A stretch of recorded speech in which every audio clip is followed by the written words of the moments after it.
जून 2026 के एग्ज़ाम बस शुरू होने वाले हैं। वीडियो में मैं आप लोगों से लास्ट मिनट की बात करने वाला हूं। आपको एग्ज़ाम हॉल में किन किन बातों का ध्यान रखना है। सबसे पहले तो जो आपको एग्ज़ाम हॉल में आंसर स्क्रिप्ट दी जाएगी, उसके अलावा कोई और एक्स्ट्रा सप्लीमेंट्री शीट इग्नू में नहीं मिलती। तो जो भी शीट आपको मिलेगी उसी का यूटिलाइजेशन करना है, उसी में सारे आंसर लिखने हैं। हर आंसर के लिए टाइम मैनेजमेंट लागू कीजिए अपने ऊपर और उसी टाइम के अंदर वो आंसर लिखिए। पेज लिमिट का ज़रूर ध्यान रखें। जब शीट मिले तो पेज गिन लीजिएगा और कंपेयर कर लीजिएगा कितने क्वेश्चन मुझे करना है, उस हिसाब से प्लीज़ उसको मैनेज कीजिएगा। दूसरी बात यह है, आंसर स्क्रिप्ट पर अपनी डिटेल्स बहुत केयरफुली लिखनी है।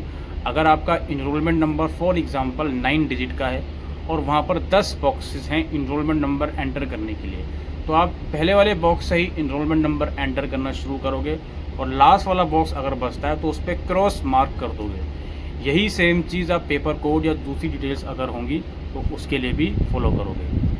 आंसर स्क्रिप्ट पर ये ज़रूरी नहीं है कि अगर आप पेपर हिंदी मीडियम में लिख रहे हो तो आंसर स्क्रिप्ट के पहले पेज पर भी डिटेल सारी हिंदी मीडियम में लिखो, ऐसा कुछ ज़रूरी नहीं है। दूसरी बात यह है कि आंसर स्क्रिप्ट पर याद रखिएगा, आपको अपनी सिग्नेचर, इन्विजिलेटर की सिग्नेचर और आपके एग्ज़ाम हॉल की जो स्टैंप है वो वहाँ पर होनी चाहिए।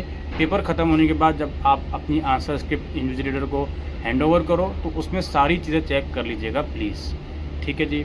इसके अलावा जो आप लोगों की अटेंडेंस शीट होती है एग्ज़ाम हॉल में, प्लीज़ उसे ज़रूर साइन कीजिएगा, क्योंकि अगर आप उस पर साइन नहीं करते या आप गलत जगह साइन कर देते हो तो ऐसी सिचुएशन में आपको एब्सेंट ट्रीट कर दिया जाएगा और परेशानी आपकी ही होगी। इसके अलावा जो ऐसे स्टूडेंट हैं जिनको एग्ज़ामिनेशन सेंटर वो नहीं मिला जो वो लेना चाहते थे, तो प्लीज़ जो भी सेंटर आपको मिला है आप मेक श्योर करें उस सेंटर पर जाने के लिए आपको आपके घर से कितना टाइम लग रहा है, ताकि एग्ज़ाम वाले दिन कोई परेशानी ना हो। और कोशिश ये करें हर एग्ज़ाम वाले दिन कम से कम 10 से 15 मिनट पहले एग्ज़ाम सेंटर पहुँचें, ताकि वहाँ पर आप अपना रूम ढूंढ सको, कौन से रूम में आपको बैठना है। चीज़ें एडजस्ट करने में थोड़ा सा टाइम लगता है, इसलिए इस चीज़ का ध्यान रखें। लेट बिल्कुल नहीं है, मैं यहाँ 15 मिनट लेट की बात नहीं कर रहा हूँ। 15 मिनट लेट एंट्री अलाउड है, हम उसका जिक्र नहीं कर रहे हैं। हमें 15 मिनट पहले पहुंचना है, हम उसका जिक्र कर रहे हैं, ठीक है। अच्छा, प्लीज़ कोई भी उल्टी सीधी एक्टिविटीज़ में अपने आप को इन्वॉल्व मत करवाइएगा।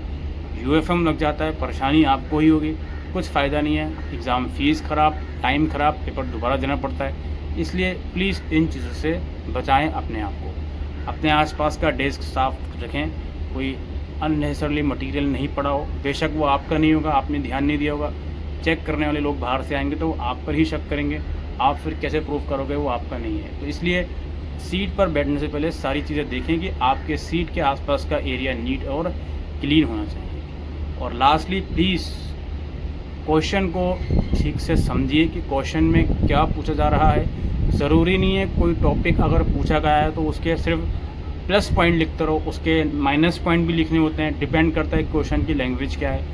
तो ये सारी चीज़ें आपको देखनी है, उसके बाद ही क्वेश्चन को अटेम्प्ट करना है। और again best of luck for your examination.